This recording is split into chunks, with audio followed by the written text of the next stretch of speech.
Hey everyone! In today's video, I'm going to show you exactly how to contact Asana support in 2025. Whether you're dealing with a tricky issue or just have questions about Asana's features, knowing the right way to reach their support team can save you a lot of time and frustration. Let's dive in. First, open your web browser and go to the Asana website. If you're not already signed in, you'll see the login page. Enter the email address associated with your Asana account. This is important as it ensures your support request is linked to the right profile. Then click Continue and enter your password. If you've forgotten it, don't worry. Just use the reset option and follow the instructions. Once you're logged in, you'll land on your Asana homepage, and this is where the support process really begins.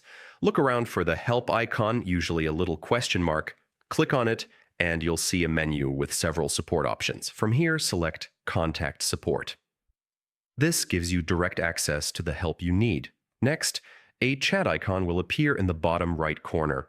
Click it to open the Asana Support chatbot. This tool can handle many common questions, and if your issue is more complex, it will connect you to a live support agent. Here's a pro tip.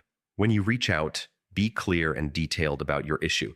The more information you provide, the faster and more accurately the support team can help you. And that's it. By following these simple steps, you can get the assistance you need from Asana quickly and efficiently. I hope this guide makes contacting Asana support easier for you. If you found this video helpful, don't forget to subscribe for more tutorials. Thanks for watching, and I'll see you in the next video.